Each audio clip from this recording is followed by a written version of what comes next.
Welcome to the Business Spotlight. My name is Jada Walker. I am your host for today's conversation, and my guest today is William Crable. He is the co-founder and COO of Happy Hopper. We'll be talking about his business, journey to business ownership, challenges, best practices, and share a peek of what it's really like to build and operate a business.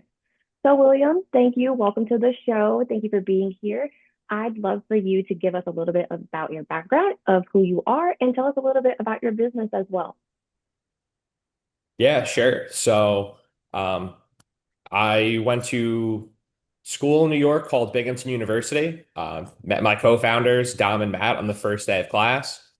We didn't jump right into entrepreneurship right away, but it was something we'd always kind of had ideas about in the future. And then now, like literally a decade later, we're working on this business together. That's And awesome.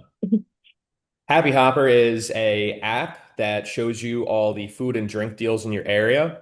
So really, we're trying to build the go-to platform for people to use to help save money when you go out to eat and drink. I like that because, of course, everyone loves a good deal or a good happy hour. So I actually checked into your guys' website a little bit because I hadn't heard of Happy Hopper, and I'm surprised that I haven't because I live in Austin, and so like I thought I had already heard of all of the things that would help me find these different places or like different things, but I obviously have not. So I'm actually excited to hear about this. So let's actually set the stage a little bit for our viewers and listeners. Tell us a little bit about your role that you currently play in the business as being COO and the co-founder. Yeah, sure. Roles are definitely very fluid, especially with early stage companies. Now that we're almost a year in of being full time, it's kind of giving us more of direction of like what our full-time roles will end up being. So for me, it's a lot of planning events, scheduling things for us to go to, connecting with other companies for potential partnerships.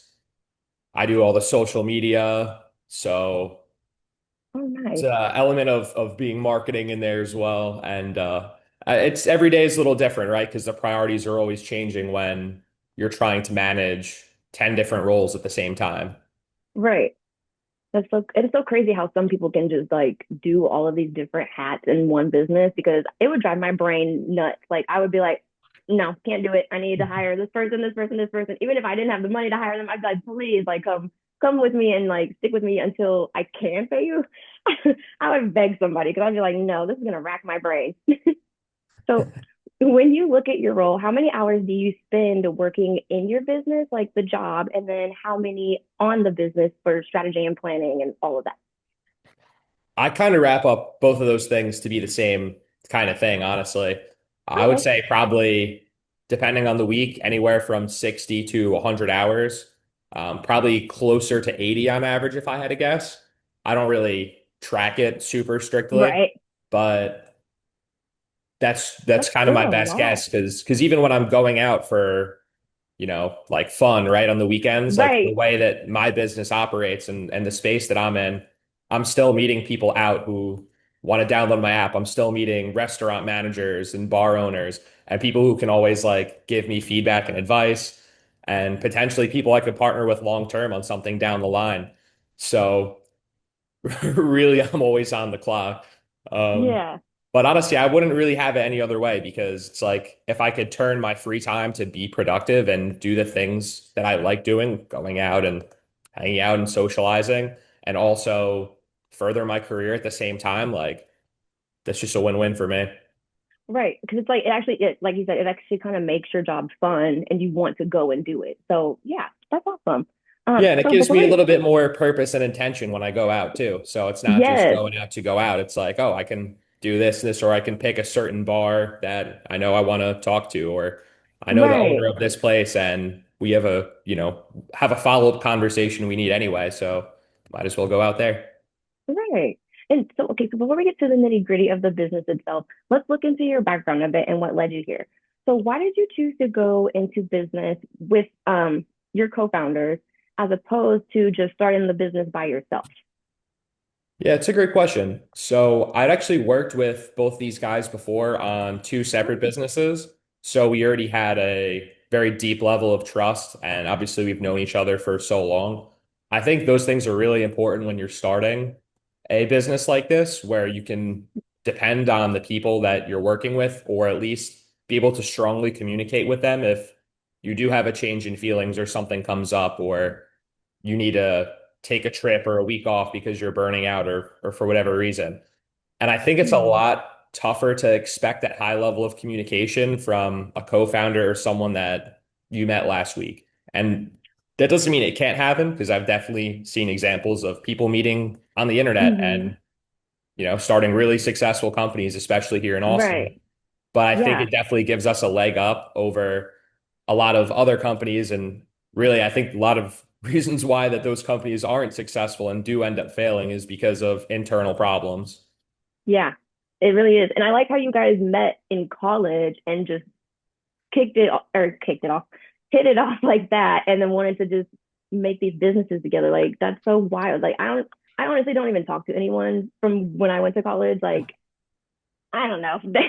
I talked to like maybe one person, but I really don't talk to any of those people. So that's like really cool how you guys have still like been friends and been able to grow and like do all these things together. So why as you look back on your journey so far, what has been the most memorable roadblock or hurdle that you were challenged with and you were forced to overcome? I would say probably in like our middle tier days of the company, we started ranking really high on search engines and we were getting around 50,000 users per month through Oh, Google wow. search and Bing and all like the main search engines. So that's kind of our main marketing engine early on. We kind of started to realize we were putting too much of an emphasis on that versus on building our app and having it like be the primary focus. We would notice like much higher engagement times of our app users than our website users. And kind of around that time, our website traffic took a major hit and Mm, literally got 10% of the amount of clicks we were getting before. So it seemed like it was a big deal because we had less of the number, but the number wasn't as meaningful as we had mm, originally thought it was. So it's kind of a good way for us to refocus and prioritize the app side of our business, which was like, really the core model that we should have been going for. And that's not really something I think we would have learned unless the bad thing happened. right. Yeah. And it's like sometimes you have to have, or you have to let that happen so like you can grow through it and move on and be better and successfully have that thing. So let's move on to what makes your business so special. So who primarily does your business serve? Like if I was in the audience, how would I know that I am a great fit for this product? Basically, anybody who likes going out a lot and wants to save money. So we basically show you all the happy hours, lunch specials, and any kind of other food or drink special that's going on near you in real time in every major city in the US. So it's great for travelers looking for new places anytime you're in a new city and don't know where to go. It's great for you if you just move to a new place and need to find your go-to spots. Or even if you're just looking to try something new, but don't want to commit a full night and possibly a full, budget to going out to a restaurant. Maybe you want to try their happy hour menu, couple appetizers, couple drinks, see if it's a place that you're going to want to go back to later to try more stuff. Yeah. So with it being in other cities and stuff, did you guys have to travel to those cities or are you all like not actually in Austin? Like you guys are kind of like every like someone's over here, that type of deal. Yeah, so when we started, we were kind of all over the place. We are in Austin now, all lo relocated here. Nice. But we are able to pick up the information from a variety of sources, and that's been able to keep us, as wide as we are. I like that. Cause I was definitely like when you said that you were in anywhere over the United States, I was like, dang, like you guys either had to like email them or call them or like actually go to these places. So I just didn't know how that worked. That's really cool. Thank you. So yeah, yeah. So, what do you think makes your business unique, and how do you communicate what makes your business stand out against the competition? There isn't any other source like ours that offers the same breadth of deals, the same density in each city, the same amount of cities we cover. And I think, at least from what I've seen, we have the best user interface of even, similar apps that exist in the space, but don't necessarily aren't a one for one comparison. So, why do you think that your customers or clients choose you? Do you think that would be the reason? I would say that has something to do with it. We're also very, open to receiving all kinds of feedback, positive and negative, and don't get upset at it. So, if I get a negative response for someone or negative review, I'm never upset about it. I'm always sort of like, great, tell me more. How can I improve?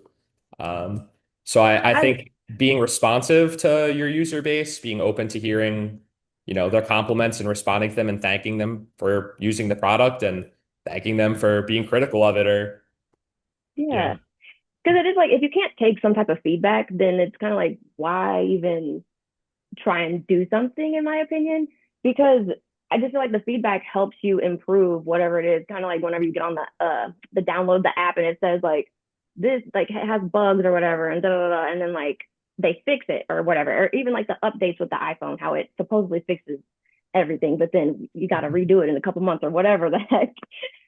It's kind of like that. So I like that. I like how you can take feedback and not be like no, I don't need you. I don't need your help.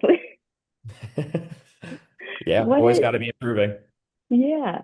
What is one thing that you wish more people knew about your business? I wish more people knew about my business. Right, because I was like, Uh, I didn't know anything about it. So that's like, yeah, hopefully yeah, after I this mean, they'll know more about it.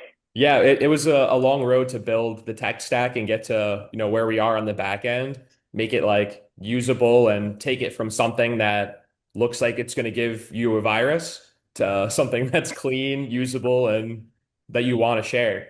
So, Yeah. I mean, now our focus kind of switched more to the marketing end of things, and we're still responsive to the tech stack and building things up and fixing bugs. But it's just kind of, I think, Right. getting our name out there at this point because why wouldn't you use a free resource to try to help you save Right. money? Right. Because I'm like, Instagram and TikTok only do so much. And then sometimes the videos, you see them late. So then it's like, oh, I didn't even get to take advantage of this. So whatever. But actually, you brought up marketing. I was actually going to start talking about marketing because I believe it's vital to every business out there and often one that business owners struggle with. But I've always been curious what successful businesses are doing. So, what percentage of your monthly sales is typically invested back into your marketing budget? So we are pre-revenue by design right now. So we haven't Okay. monetized any side of the business just yet. Um, I would say though that probably once we do start doing that, most of the budget, anything that doesn't cover our like overhead expenses is probably just going to go right back into the growth engine. So, what approach have you taken to track your leads that you guys have? Like, do you guys have a CRM that you prefer? No, we just kind of do everything in house. Oh, okay. If you have any CRM recommendations though, let me know. I will definitely actually ask my boss because he knows a lot about CRM. Okay, I cool. swear, I'm like, he knows like everything. Like, he'll just bring up random things and I'll be like, how do you know this? Like, okay. So, moving from marketing to sales, what does your sales process look like? Like, if I were to refer someone to you, guys, I can't speak today, over to you, what can they expect as you guide them on the choice to do business with you?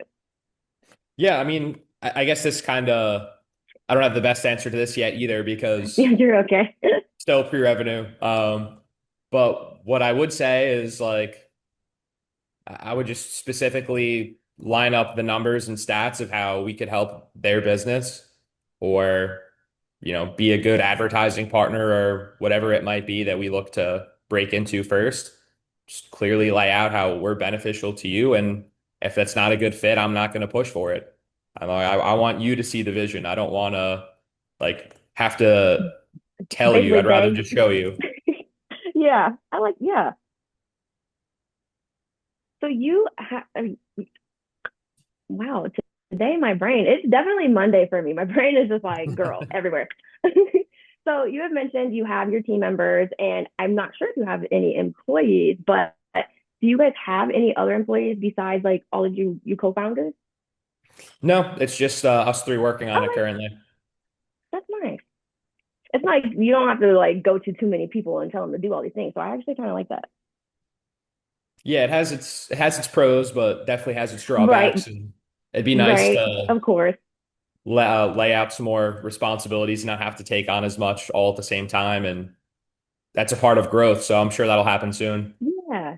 I know I was just gonna say, would you see you guys like growing to that point where you'll get other employees? Definitely at some point. Nice. So let's actually now move forward to see what is to come next. My words, oh my goodness. So, where do you see the business in the next 3 to 5 years? Yeah, I see it as one of the like go-to app store apps that you're going to use to find new drink deals, food deals in your area. And, I want it to be something that you open every day, feel good about, send to your friends, and, it makes a positive impact on people. No, I'm definitely going to be telling my friends because I have friends here in Austin, but then I'm from Illinois. So I have a bunch of friends that they love to go out all the time. So I'm going to definitely tell them about this afterwards. I'm probably going to share it on my story on Instagram and Facebook. Like, I don't even care because I'm like, that's really cool. I'm like, who doesn't want to know where they can get the best deal in town? Yeah, that's awesome. Thank you. I think one thing that we get questions a lot of times is like, does this work everywhere or is this only in one city? Because that's kind of how the predominant local resources have been in the Yeah. past. So I think if more people knew it worked everywhere, they'd be like, oh, wait, I could send this to everybody. Yeah. Literally. So yeah, I'm like, I'm going to share this because I know I'm not the only one that needs it. So, what has been your guys' approach to goal setting, and how many goals do you guys set at a time? It's kind of a jumbled mess, honestly. There's just so many things happening at once, and sometimes we'll figure something out or get an email response back to set up a certain call or something like that where it'll be like, all right, well, what I was working on before is now completely dropped, and this is my new top priority. And I think being flexible and adaptable to that is definitely key for early stage companies. Yeah, I like that. So you have actually had a very interesting story, but as we wrap up, I do have a few rapid fire questions for you. Are you ready? Sounds great. Awesome. Okay. What is the key to success for you? Getting things done and being a good person. I like that. I've actually not heard anyone say that because, like, it is good to be a good person because there's a lot of bad people in the world, and just everything that's been happening is like, yeah, just be a good person.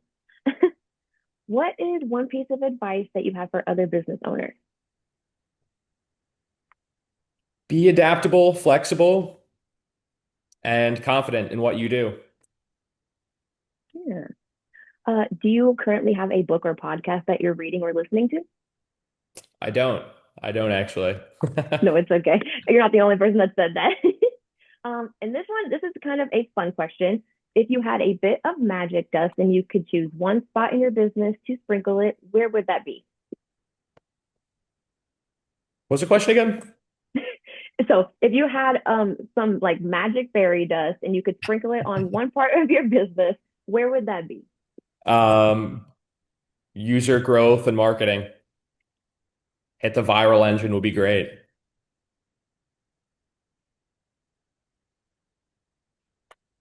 Okay. All right. So before we get to the final question of the day, could you please share with our audience how they can follow you, learn more, and contact you? Yeah, sure. So first, download Happy Hopper. It's on both app stores. You can find me on LinkedIn, William Crable.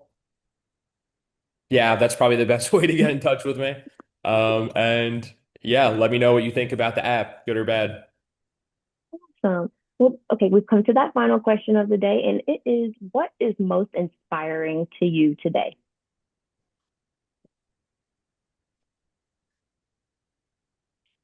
Probably being around other business owners and just kind of hearing about everyone else's journey and kind of growing together.